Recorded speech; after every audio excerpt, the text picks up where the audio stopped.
Okay, welcome everybody. My name is Michael Schwartz. I'm the Executive Director for San Diego County Gun Owners, and we're going to have our Second Amendment discussion night. And let me introduce who we have with us tonight. We have Trent, who is a firearms instructor and the Executive Director for Orange County Gun Owners. Tobin Hobbs, who is a West graduate and an attorney. And then Lucas, who is a philosophy professor. All firearms enthusiasts, all passionate about the Second Amendment. So what we're going to do, we're going to do something a little bit different tonight. We're going to we have a couple of prepared questions from the guys who are going to talk about it here tonight. And I'm going to throw the question out, and then we're all going to take turns answering the question and just do a little discussion on the question. All, of course, are Second Amendment related. So why don't I go ahead and kick it off? First question. So I interviewed a guy named Kung Lee last week. He is a former MMA, retired MMA champion. He's a hand-to-hand combat expert. He's also he's also now a firearms instructor, extremely capable, extremely good at hand-to-hand combat. The question I asked him, and he had a very interesting answer, is can the average woman train in hand-to-hand combat and be effective against the average man when it comes to defending herself? That's the question. So I'm going to throw it out to Trent first, and then we'll talk about what his answer was, which, like I said, was very interesting. Go ahead, Trent. Just off the cuff, I would say yes. A lot of techniques and a lot of tactics can be used. Obviously, the size differential and the disparity of force is going to be significant. What I've seen in male and female self-defense programs is, a guy has generally greater muscle mass and things like that. He's going to hit harder, so fewer hits may lead to a female being incapacitated. But in general, when it comes to technique and things like that, I've seen women with a solid degree of MMA training or Brazilian Jiu-Jitsu or Krav Maga be able to hold off, and keep somebody much larger at their distance and potentially be able to incapacitate them or at least disable them enough that they can get away. So my short answer would be yeah. All right, Tobin, what do you say, man?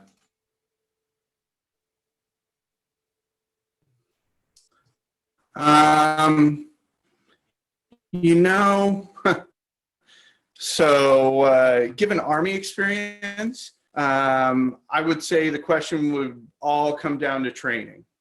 So if the average female is able to train enough, whether it be, well, it's almost going to have to be a martial art because, as Trent noted, just size and muscle mass disparity obviously makes a difference from the bat. So you're going to have technique to counter that. So whether it's Brazilian Jiu-Jitsu, which would be my recommendation based on my experience, or whatever else, that's how it went. But the time investment in the training would probably be significant. And without that, that's the equalizer. Even then, depending upon the situation, if there's a lot of surprise, even some of the biggest men can be taken down easily by smaller men if there's enough surprise. So, it's tough to answer.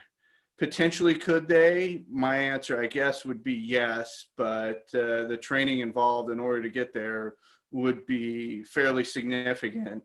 And that amount of investment in both, time and money for instruction might not be available to every average woman. So you're saying, so there you go. It's entirely possible depending on the level of training, but that training could be 2 or 4 or 5 years, or it's just not a guarantee that someone will make it that far through their training. Is that kind of the recap?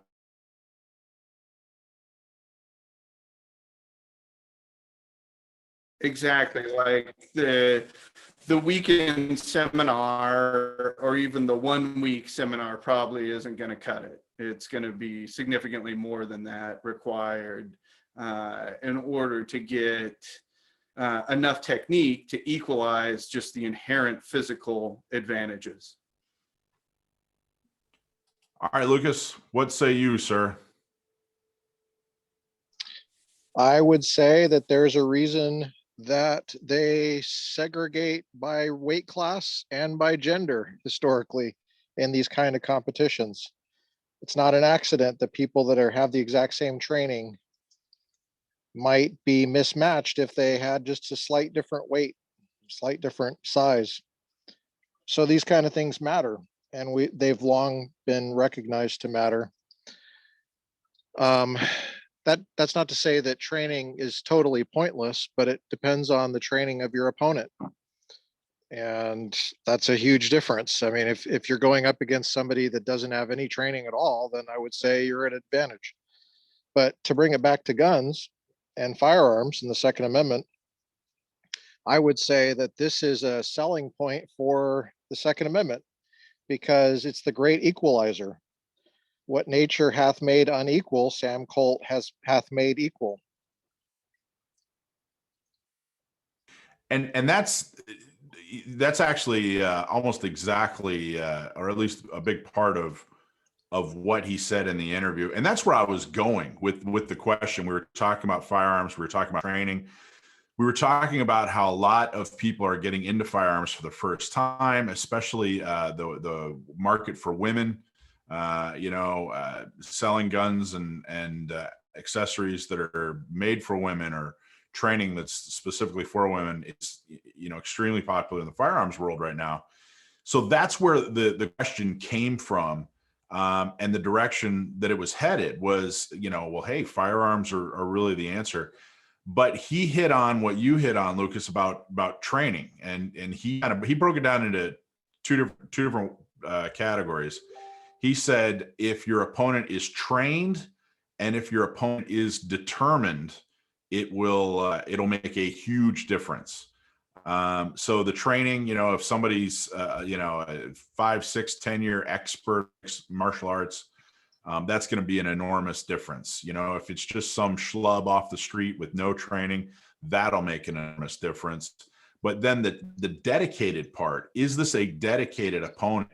And in this situation, a dedicated opponent would be, somebody who's attacking out of passion, like a domestic violence situation, and an ex-boyfriend who got dumped and that sort of thing, or somebody who's high, or somebody that's high. Ask anybody in law enforcement, anybody who's high.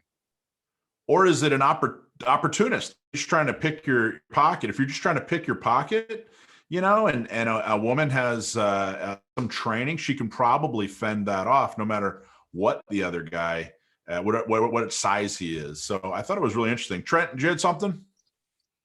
Yeah, I mean, and this goes into, I take the initial question to be, okay, in the ring, who's more skilled and who's more not. But like you said, if we think about it in terms of a defensive tactics type scenario, everything you do in a defensive scenario is fundamentally reactive in nature. So like Tobin touched on, like Lucas touched on, if you don't know the level of degree of motivation and, mental purpose that this individual has in a fight, and sexual assaults and things like that are a perfect example. You've got crimes of opportunity, and then you've got, stalker psychopaths. And that stalker psychopath is probably going to come much more well prepared for a fight and be more dedicated, more willing to go further in that fight than maybe an opportunistic criminal would be. And unfortunately for the woman and for anybody in a defensive scenario like that, you don't know how motivated or capable your assailant is until they prove it and demonstrate it to you, because we're not the aggressors. The aggression comes to us. Also, age is a relevant category too. Even within the same gender, age can make a huge difference. And so to bring it back to guns and firearms, Second Amendment, like I said, what nature hath made unequal, Sam Colt has made equal.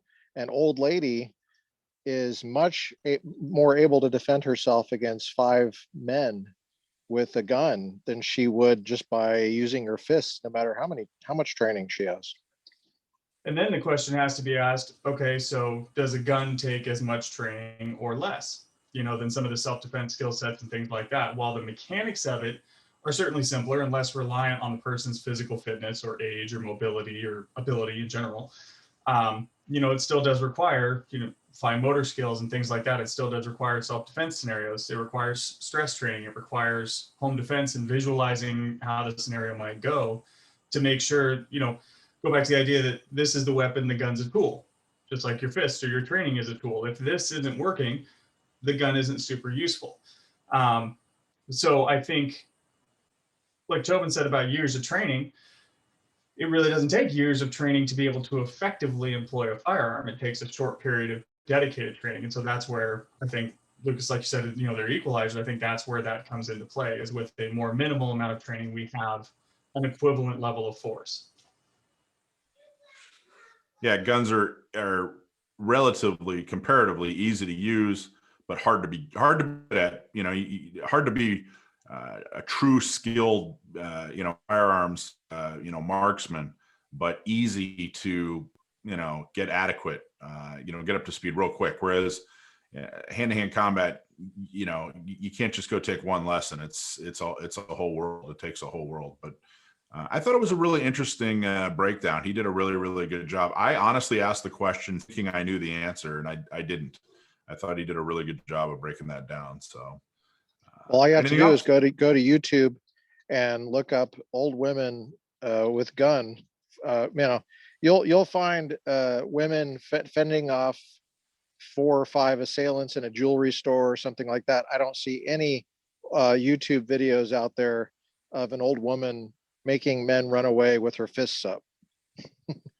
Well, it's true. And the determined adversary is sobering to think about, to differentiate someone that's attacking a woman from an opportunist who's trying to steal their purse, to, a passionate one, somebody who's really looking to harm a woman out of some kind of, they're committed to harming women. It was pretty sobering. I read one article. I wish I still had it.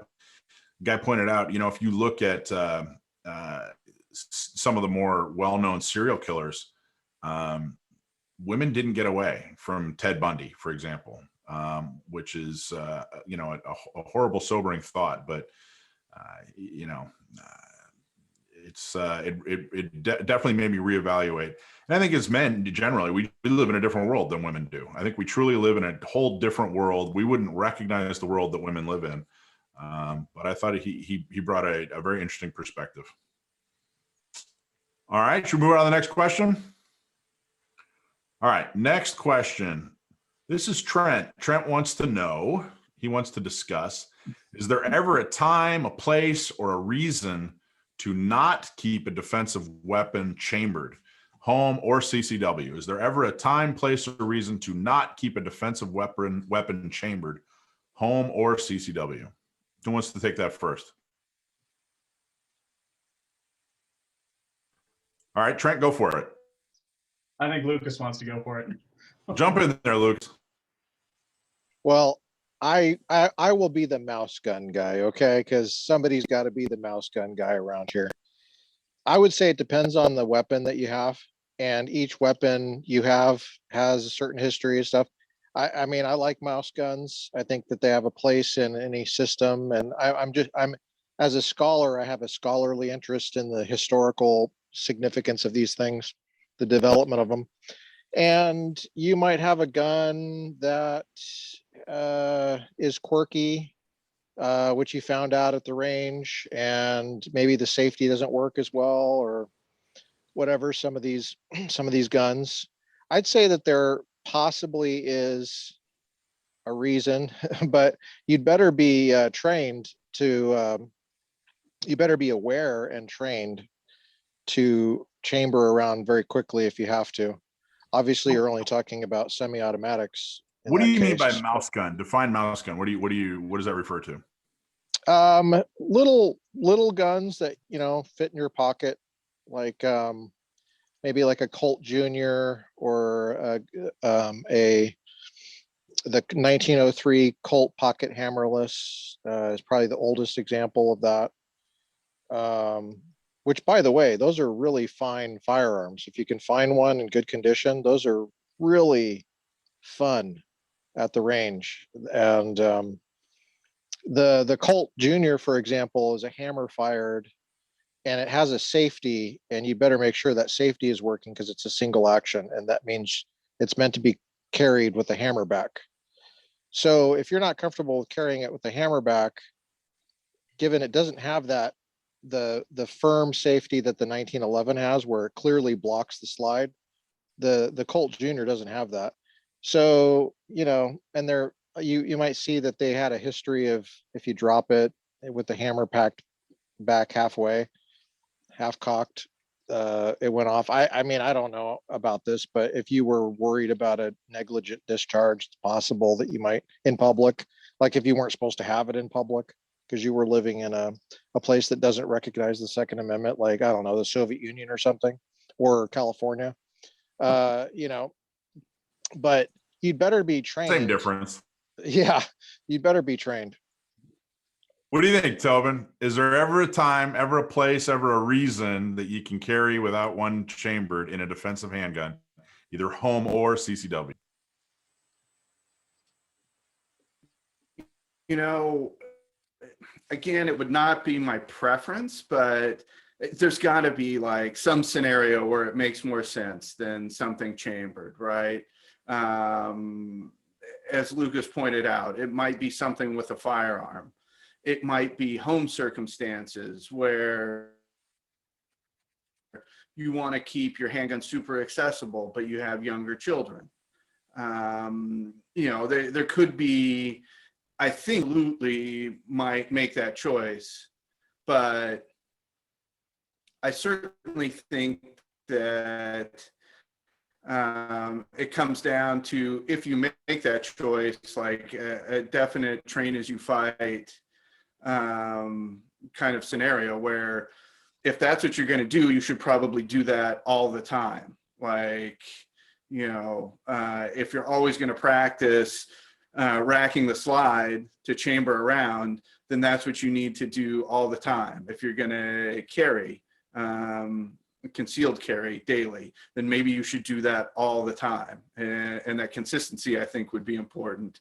But that's a little bit aside from the question of, is there ever a time or place to not have one chambered? I think it obviously puts you in an advantage. You're going to have a slower reaction time to somebody attacking you. So it would not be my preference, but is there a potential circumstance where that might ultimately be safer, or it might be speaking to other considerations outside of a violent encounter itself? Potentially.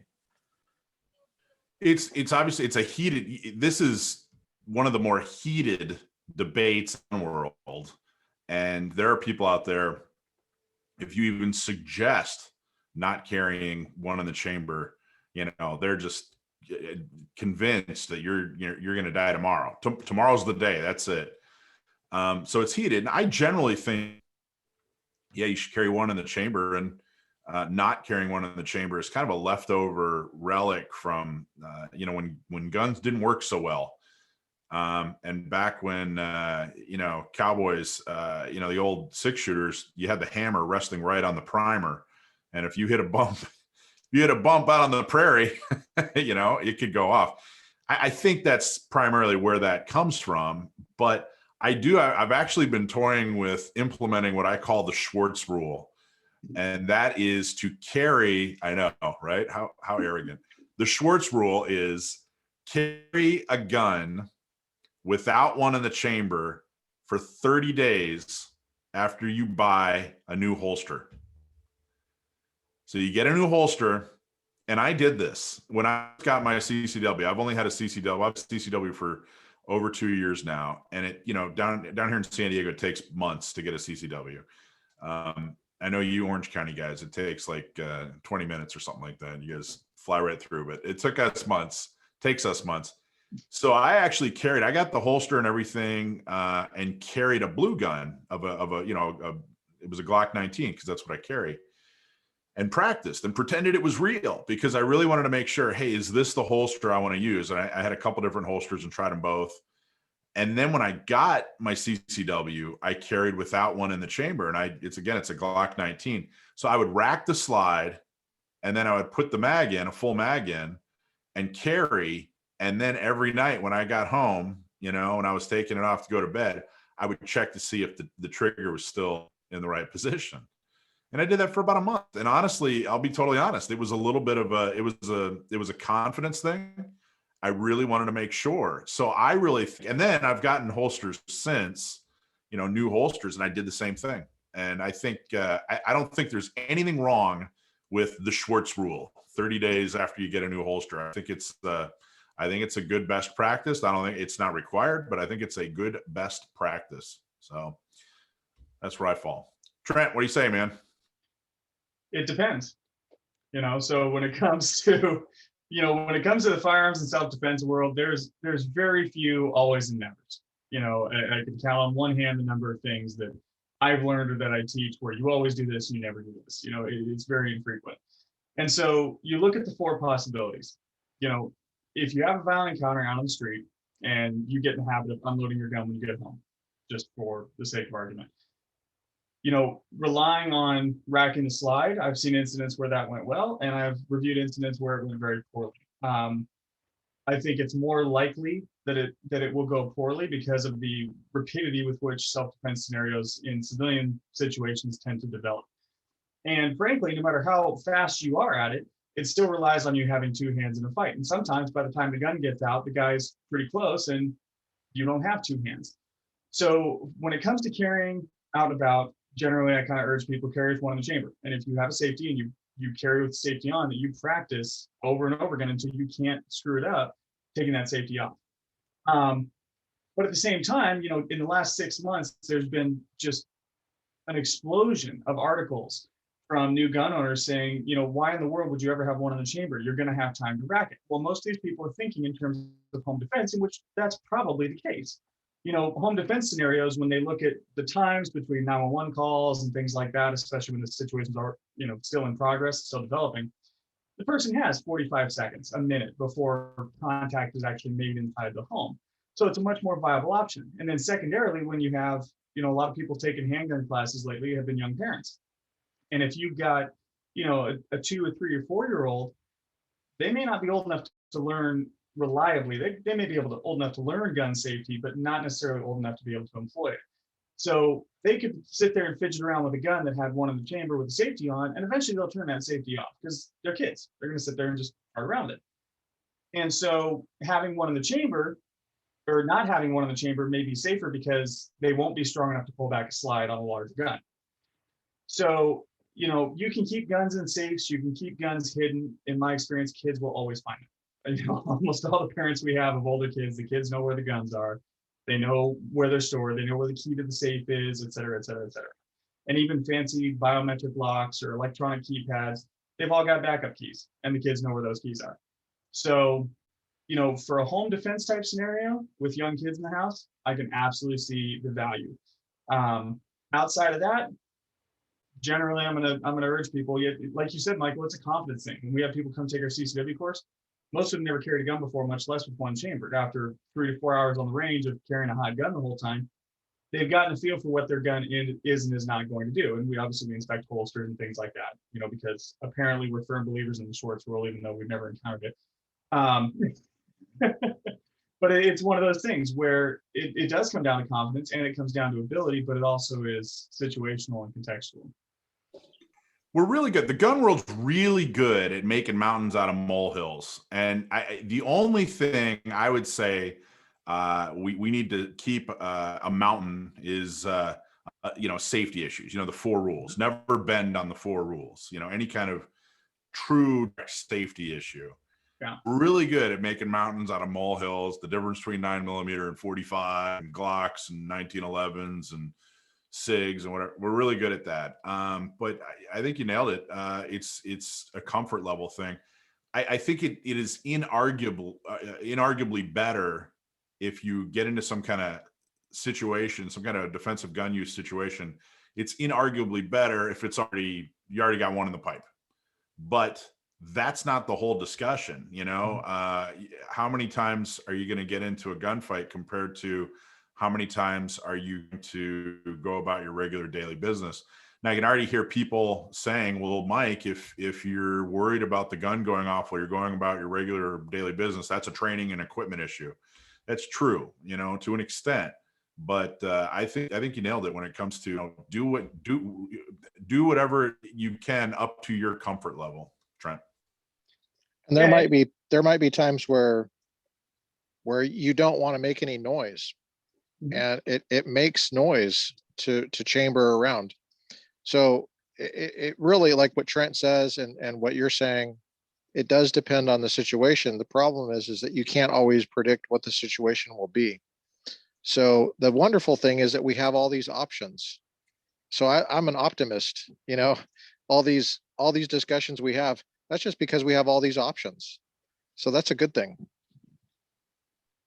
And I think one of the biggest things we have to remember as gun owners and as experienced gun owners is we can't ignore the fact that there are far more, you know, gun accidents that occur than there are defensive uses of a firearm. I mean, even if we use, you know, the CDC's updated numbers that show, you know, a couple million more defensive uses of a firearm than the FBI originally said, the fact of the matter still remains that we get an incident where a concealed carrier is driving home, he takes his gun out, he puts it under his seat, and at some point the gun slides under the seat, the 9-year-old gets it and shoots their parent through the back seat, you know, or through the front seat. You go and search incidents like that, and those are everywhere. You know, yeah, they probably receive more media than defensive uses do, but they're out there and we can't ignore that. And so for new gun owners coming into this and seeing this, or maybe this is all they've heard when it comes to guns, we have to be able to have a conversation about it. We're real good at what ifing ourselves to death too, you know. Well, you know, what if you get shot in your support side arm, you can't, whatever, and you know, I mean, what if a meteor goes on your head and whatever. But all right, so the conclusion, it seems like the conclusion we all came to is it's good to have choices. You definitely need to, you know, train, but it's basically up to you. It's up to your comfort level, because it's kind of everybody's conclude there. All right, next question. Right? May the Schwartz rule be with you, right? Yeah, really. I'm trying to coin that phrase, man. The Schwartz rule. I got to write an article or something. Got to get it into Recoil magazine, and then we got it made. Everybody from now on, if someone says, "Hey, I got a new holster," ask them, "Did you do the Schwartz rule?" Trademark that if you know, you're looking to go that route. I might. First up, I'm going to make T-shirt. Then, all right. Then bumper stickers. Then we'll talk about trademarking it. All right. This is from. You're not going to be surprised when you hear this question. It's very lawyerly. This is from Tobin. The First Amendment uses the language, "Congress shall make no law," an obvious, complete prohibition. But the Second Amendment uses "shall not be infringed," allowing some regulation. Given the 5 new House bills, is any of the regulation not an infringement? Where's the line between constitutional regulation and infringement? So the difference between the First Amendment and the Second Amendment: First Amendment says Congress shall make no law. The Second Amendment says shall not be infringed. So the interpretation is that the First Amendment really is complete and total prohibition, where the Second Amendment is, okay, there can be some regulation, but it ultimately cannot be infringed. So are any of the new laws true infringement? And is the line between constitutional regulation and infringement? Man, that's the heck. See that? That's the kind of question a lawyer comes up with right there. No kidding. Who wants to go first? I'll go first. Go for it. So this is all predicated on the idea that there are 2 separate standards of regulation and infringement, right? First and second. That's Tobin's. Correct. Okay. Yes. So to me, the the Second Amendment has a very specific scope and a very specific purpose that, the well-regulated militia being necessary to, et cetera, et cetera, et cetera. So within that scope, I would think, I'm not an attorney, that anything that undermines the Second Amendment's ability to function in that regard, anything that would reduce the militia's ability to be well armed, to be well regulated, to be organized and equipped and everything else, that to me, that's what the infringement would really be looking at, is that, okay, does a law impede or reduce the militia's ability to fulfill its constitutional job as outlined? That's all I got. I like it. I think that it's something I've thought about when it comes to, hey, is this infringing? I mean, we spend a lot of time analyzing regulations, analyzing laws, deciding how we feel about each. And there's definitely levels. I think a ban on an entire category of firearms, like what California calls the assault weapon ban, is a clear infringement on your right to keep and bear arms. I don't even, it's not even a debate. There's not even a well or a but. But then, what about the firearm safety card that they make you get before you can buy a gun? Is that an infringement? I don't really know anybody who can't who doesn't own a firearm today because of the safety. Do you know somebody, Trent? Do you have a story about that? Well, I know of a lot of students who were unable to buy a gun because they couldn't go and get the test done because stores would not do it unless they were already going to buy a gun. Well, they hadn't been in that store yet and they sat in line for 3.5 hours. So there's no guarantee, even just that little, because I agree with you. I have no major issues with the FSC program other than just on principle, but there were several examples just based on supply and demand, and how the COVID restrictions and everything else, where as a result of that FSC, people were unable to really shop around and get guns. And it was an additional barrier that prevented them from going out and buying their first gun, simply as a result of how the market was handling it. Interesting. So that's an excellent example. I think that the 5 bills being proposed coming out of Texas, are pretty clear when it comes to being an infringement, with maybe the exception of hiring ATF agents. I don't know. Maybe some of the things that they do infringe, but they're there to enforce the law. And if the law isn't an infringement, they're not enforcing anything, it's an infringement. And there's an interesting discussion to be had when it comes to CCWs too. Is requiring a CCW an infringement on your right to bear arms? I think in California it is, and it's based entirely on the fact, well, there's a couple of things, but mostly on the good cause part. And then just the expense is enormous. There are some states out there where it's little more than an application and a small fee. Is that an infringement? Well, I'm not as familiar with exactly what goes on, with those, but it doesn't appear to be nearly the infringement that California's CCW law is. So I don't know. I guess I'm kind of punting on this one. Lucas, what do you think, man?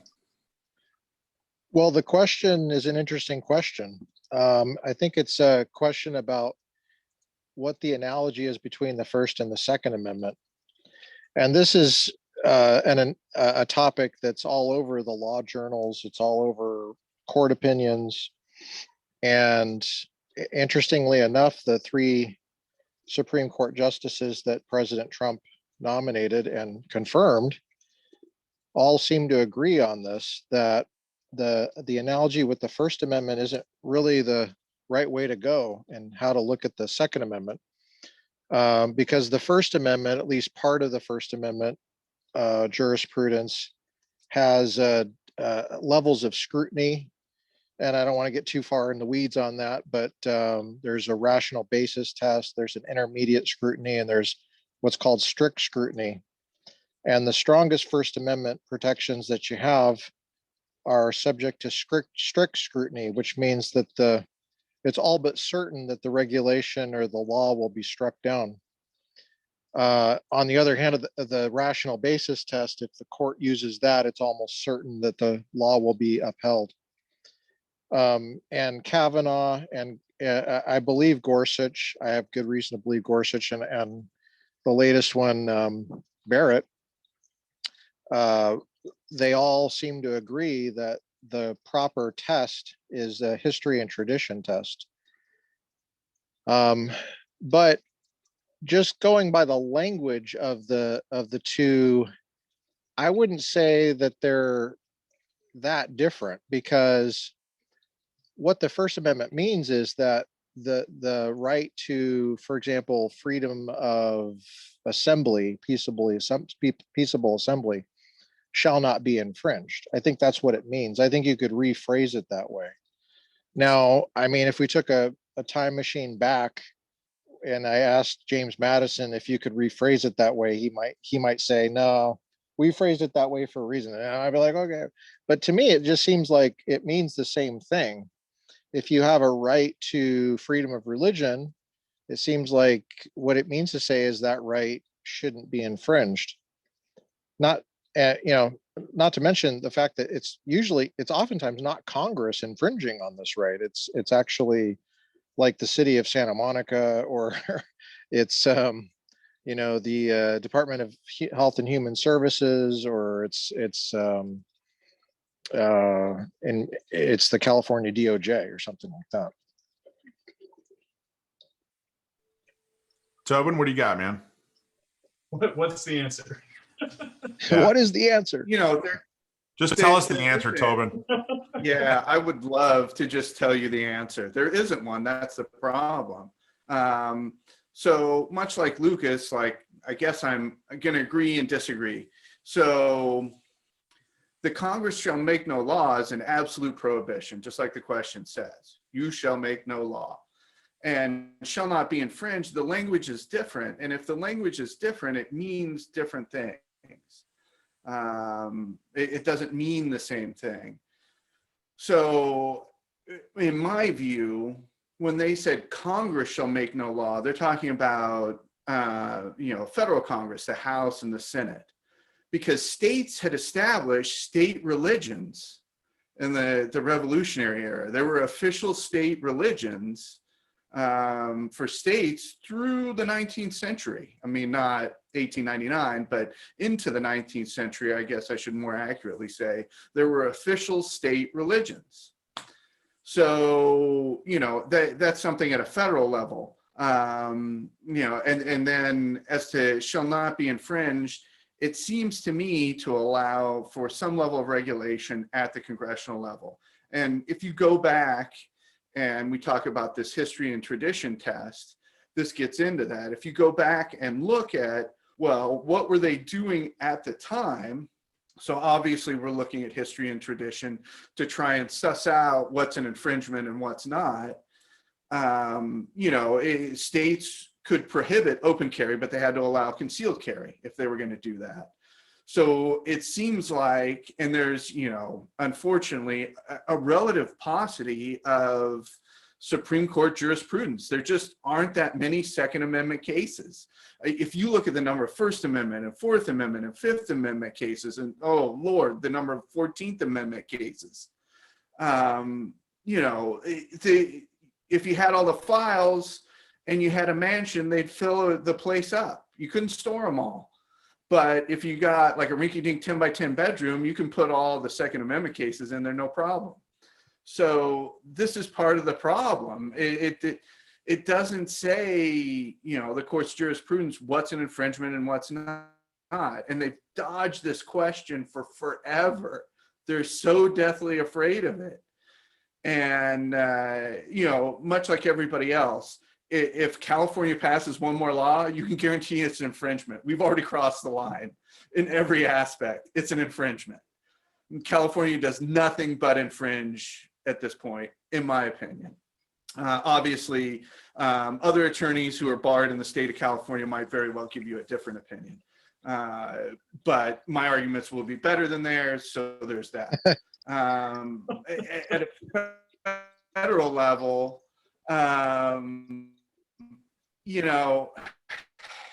it's a more open question because obviously there's less regulation. So are these, regulations an infringement? It becomes tough because they look at these tests like, well, how burdensome is whatever they're doing on your right? So you talk about cost. I have to pay a fee. I have to go through whatever red tape. I have to, get this safety certificate. Well, look, okay, we're talking about buying chattel when we're talking about possessing a handgun, and chattel just property that you can hold in your hand or, like your car. It's not real property. It's not a house. It's not dirt, right? But think about this. You have a right to own a home, to own real estate. Think about how burdensome that transaction is. Now, the Constitution really doesn't speak to acquiring that property, but you do have a right to own private property, and there's a lot of private property protections in the Constitution, which over time we've ignored more and more, just like we've ignored the Second Amendment more and more.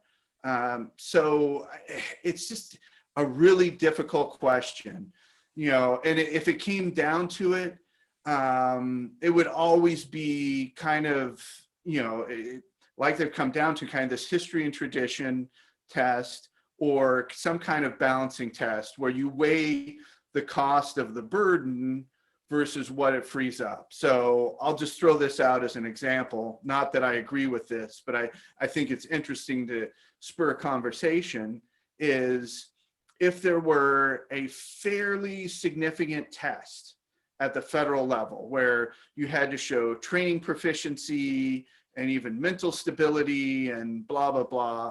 But once you passed that, the world was open and states could not restrict you. You want your Barrett, go buy your Barrett, because California can't tell you no anymore, because you've passed this fairly restrictive federal test. Is that like, okay, well, the hurdle's not too high given that the world is open to you afterwards? Or is it that the Second Amendment, just says the world is always open to you?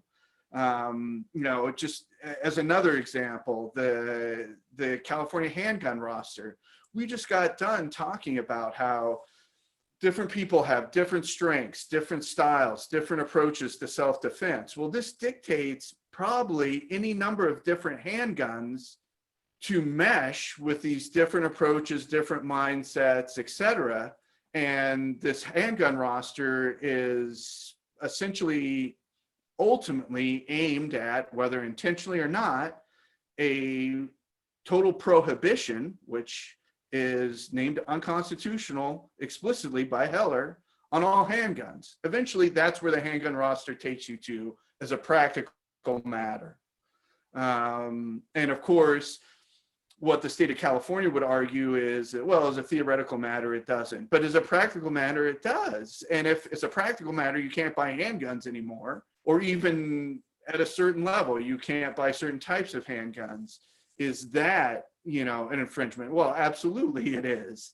But the problem is, at least for me, this line, the exact line where and on any specific aspect becomes very difficult to draw as to what's an infringement and what isn't. And Well, the same thing could be asked, but it doesn't exist. Go ahead. I was going to say the same thing seems to me you could say about the First Amendment, though. I mean, as far as infringement goes, right now you can't peaceably assemble around the Capitol. That's directly a result of what Congress has done. The question is, do you have a right? And the issue of infringement seems to just be that the government gets in the way of you having that right. So my church has been shut down since March. That's almost a year. And that included like the holiest days, like Christmas. The last time I was in church for a high church function was Ash Wednesday of last year. So that means Easter is the holiest day. You're supposed to take communion in person. You can't do that online. So, you know, I think I'm what just they'd not sure say if I to see the you- difference. I think what they'd say to you, and it might be a partially valid argument, is Congress made no law. The prohibition is Congress shall make no law. Congress made no law. Now, your governor may very well be violating this right, but Congress didn't make any law, abolishing church services. This is done by Gavin Newsom in a dictatorship, essentially. So, is it an infringement on your right? Absolutely. Is it a violation of the federal Constitution? Somebody's Yeah, going to so argue, I think it is, but somebody's going to argue that, well, Congress didn't make the law, so it's not. well, as soon as you say it's an infringement, that's all I'm looking for, is because the 14th Amendment incorporates it against the states. Yeah, well, that's true. Yeah. And Well, it's been interpreted over time. I mean, it's not textual, but it's, of course, been interpreted over time that any government action, textually, of course, it says only Congress shall Yeah, make no law. sure. So what's that mean about the executive? But yeah, obviously we right. live in a world, if we're going to reflect reality, precedent says that includes the executive too. Well, yeah, I mean, there are people that can have a handgun in Chicago now as a direct result of the courage of a guy named Otis McDonald, who, with the help of the NRA, God bless them, who paid for it, sued the city of Chicago and won in this McDonald versus the city of Chicago. By the way, he was Right. Black History Month. And Yeah. and So there's all sorts just, of people that you can know, have a gun now in a small Chicago. plug for my profession. Hats off to Alan Gura, who litigated Yeah. both Heller Yeah. and McDonald. So. And the NRA got attorney's fees for that. For sure. I think Trent had something. Oh, no, it was, if we apply, Tobin, when you and I talked about California gun laws and the idea of the roster being, as long as you can still get one handgun, then your Second Amendment right is fulfilled. You apply that kind of reasoning to churches. Well, as long as you can go to another church, then your free exercise of religion has not been infringed substantially. And it's Right. just ridiculous. As long as there's one church open in the state of California, you're Yeah. okay. Or if Yeah. you have to drive to Arizona, they you have. Kavanaugh's got a great quote. He's got a really great quote on that. In his dissent on, when he was on the lower court, he wrote an opinion dissenting in Heller versus DC Part Mhm. 2. And his quote was against that very thing that you mentioned, Trent. He said, well, then you could ban all handguns just so long as sabers are permitted. Yep. Simple. And then where do Right. what do we go back to bows and arrows because people were pissed off about those when they came out? When I teach this stuff, Well- I tell my students that I'd be happy to have a bow and arrow in class. The guy Well- comes in and he's like, he thinks he's going to take out the whole school. The next thing you know, he's got an arrow in his throat. And he's like, what Yeah. the? He's like, what the? That'd be Well, great. we don't Braveheart. Definitely reconsider the approach at that point. He's got a tomahawk in his And- skull. And maybe this is the interesting pathway where, many times, at least at the state level, maybe not so much in the past at the federal level, but certainly at state levels, this has been framed as a public safety, a public health, whatever issue, whatever euphemism they want to use.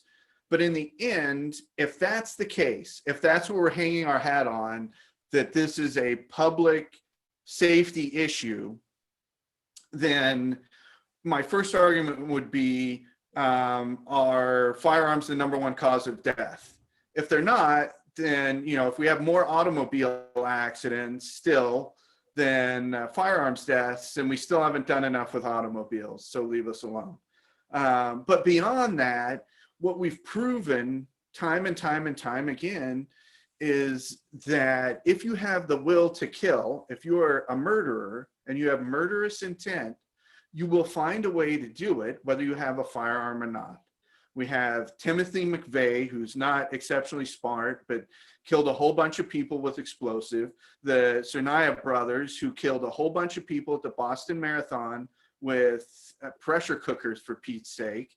And, countless others that we could name that either use knives or other means So, if your whole public safety, save people from murder, this is not necessarily great bang for your buck in terms of public policy.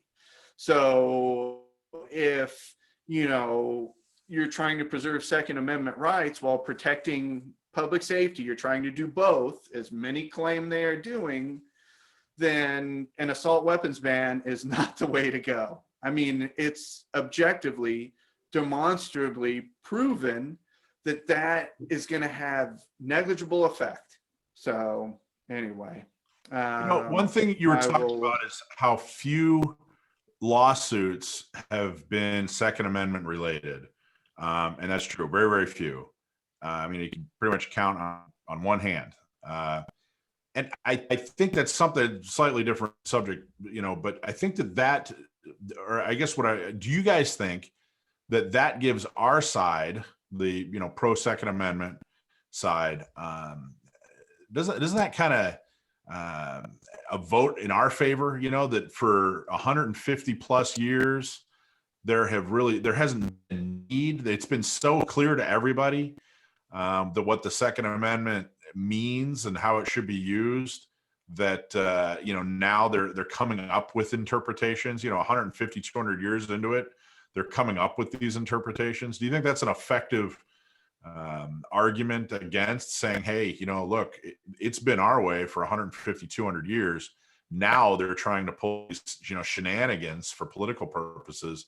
That right there should I guess give our side a little bit more weight. Maybe put the burden of proof a little bit more on them. Am I delusional? Am I glasses half full, or what do you guys think? No, I think that's true. But on the other side of the coin, again, playing devil's advocate, those that believe in a collective rights interpretation, which again, as you note, is a relatively recent phenomenon, the 60s is really when, despite what they say, and I'll get to that, the 60s is when a collective rights interpretation came about. What they're going to say is they are so indoctrinated, they believe the lie. It's always been a collective rights interpretation. Your individual rights thing just came about with Heller. Like, no, and we constantly fight against, just societally, let alone on a Second Amendment issue, nothing ever happened before I was born or before I became politically cognizant even. And it's like, really? Like, we're circling the toilet. You should go read Storm Before the Storm by Mike Duncan. This is how the Roman Republic ended. We have busted through norm after norm after norm, accepted rules that have been in place for forever. And, this very similar thing led to the end of the Roman Republic. But setting all that aside, yeah, it should. But when you're facing a group of people so indoctrinated to believe just the opposite, it seems like it has no juice. And that's kind of what I'm thinking. If an interpretation, started in the 60s, I mean, why does it have any credence at all? Why are we giving it any credence at all? Why does any court or anybody give it any credence? Like, hey, this is the latest. This is what we're going to decide midstream. Trent, what's up? Go for it. So kind of two things on that. Number one, the government and governmental authority, I don't think has ever been quite as solidified as it is today. And that may have started in the 60s. It may have really accelerated after 9/11. It can be kind of whatever perspective you want to look at on it. And when you couple that with the idea of like the assault weapons laws, yeah, we haven't had a whole lot of specific infringing laws like this for a substantial period of time in comparison to how long the country's been around, but they are still a threat. Because even if, let's say, for example, California DOJ agents hypothetically are out there seizing people's AR-15s for not being compliant, but they're not prosecuting them with the felony because they know that if that law ends up working its way up the court system, it's probably going to get struck down. So they seize the firearm, they get the gun off the streets, they go, yay, guns off the streets. And, there's plenty of incidents like this that are documented that have occurred, but they don't prosecute the person. So even though the law isn't being, it's a question of enforcement, even if the law isn't necessarily being enforced as such, it's still there. And you get situations where a school teacher with an AR-15 that she's had for 30 years, has never even taken it out and fired it, is now, right as she's getting ready to retire, under the threat of being prosecuted for a felony because of an AR that's been sitting in her safe for decades. And why was it found? Well, because, you know, her husband committed an offense and his guns got taken away. And oh, by the way, hers was in the safe. You know, so there are incidents like this where even if the law isn't being enforced, regardless of interpretation and things like that, not that all that isn't relevant, it's still there. And it's still putting somebody who owns a certain kind of gun, who has never committed a crime with it, on par legally with murderer. Let's make a distinction between politically and legally, okay? Because they're not exactly the same thing. So the history and tradition test is a legal test. And by the way, it's probably the minority at the lower courts, or sorry, it's the majority at the lower courts, which is part of the reason why we haven't had such success at the Supreme Court. But now with Barrett there, you have 3 people with Trump that really hold this test, that have been added to the court. Of course, Kennedy's gone and Ginsburg is gone. Kennedy probably agreed with that test. Scalia did, definitely. But you know, just even the rhetoric of guns off the streets. I think Trent, you mentioned that you used the rhetoric of this AR-15 is off the street, and then less than a minute later, you said it was found in a safe inside a private home. Mhm. And I always, to my students, when they say get guns off the streets, I always mention these guns aren't on the streets. You will never walk down the street and find an AR-15. That is already heavily regulated, how to store a firearm. Yeah. So if you know, you're switching topics here, the question isn't storage of firearms. The question is possession. Right.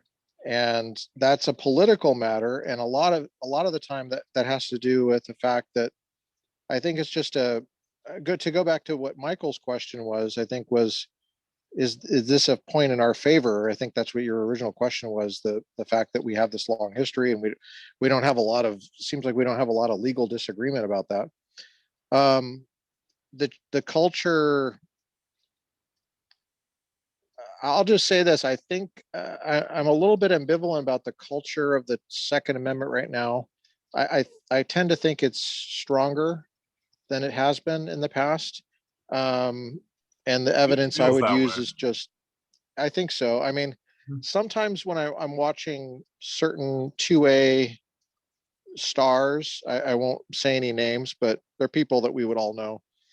I'm a little uncomfortable with how they portray the sexiness of, you know, mixing an AR-15 with a Ferrari or whatever, and you have this. I don't know. I mean, it probably works on some level to make it look cool, but when I compare that with, for example, old firearms, I love old firearms. I have a Colt that was made in, oh gosh, let me make sure I get this right. In the 1950s, it was made in the 1950s, and I have the original paperwork for it, and it's got the the manual for how to defensively use the firearm is only using detectives and police. And it's a little strange because you, I think the assumption is that only a federal agent would have this gun, and I think that's just how people thought, you know, like in public, you know, but it's clearly you know, members of the public are buying it, but I think the culture has definitely changed, and I think the only question is politically whether we're going to overextend ourselves and and kind of pay for it later. I don't know if that makes any sense. Yeah. I think it's hard to pick your battles when there's so many of them. You know, but I agree with you. I mean, the indoctrination and like using the terminology and stuff like that, like we talk about magazines and clips. Well, that's kind of an internal thing. Guns off the streets and ghost guns and assault weapons, you know, the argument resonates with me that when we use those terms, we are playing into, you know, that side of the conversation if we're not redefining them, like Lucas, you always do, which is awesome. the indoctrination thing is something we have to fight at every single level, even incidents of self-defense. You know, we think, okay, you're going to be in front of a jury of 12 of your peers. Well, if you get into a self-defense case in Southern California, in an urban area, Orange County or LA or something like that, I've read through cases on this, you know, and testimonies and arguments and things like that. And you're not going to be in front of a jury of 12 of your peers. You're going to be in front of a jury of 12 people who have probably been conditioned with the idea at different levels from different sources that, yeah, if you had a gun, it was only a matter of time before you shot somebody. You know, and those kinds of arguments and those kinds of statements are very common in those kinds of environments, which is, you know, that's why I love when people are coming into class that are just buying their first gun and stuff like that, because they're learning all this and they're taking it back. You know, we get guys that are self-avowed liberals, not that liberals don't own guns, but to them, you know, at 21, 22, none of their liberal friends own guns, you know, and that guy is going to be a better, Michael, as you've explained in the past, that guy is going to be a better outreach to their friends than I ever will, which is fantastic. And that's part of what's making the gun community stronger. All right. Why don't we end on that? That's perfect. I really appreciate it. Trent, Lucas, and Tobin, awesome job. Thank you everybody for watching. Don't forget to become a member of Orange County Gun Owners. It's only $10 a month or $100 per year. And it helps do good work, Second Amendment related, local in Orange County, which is, you know, something that's sorely needed. So thank you all for watching. And thank you, John. Thanks a lot, guys. Thank you. Thank you.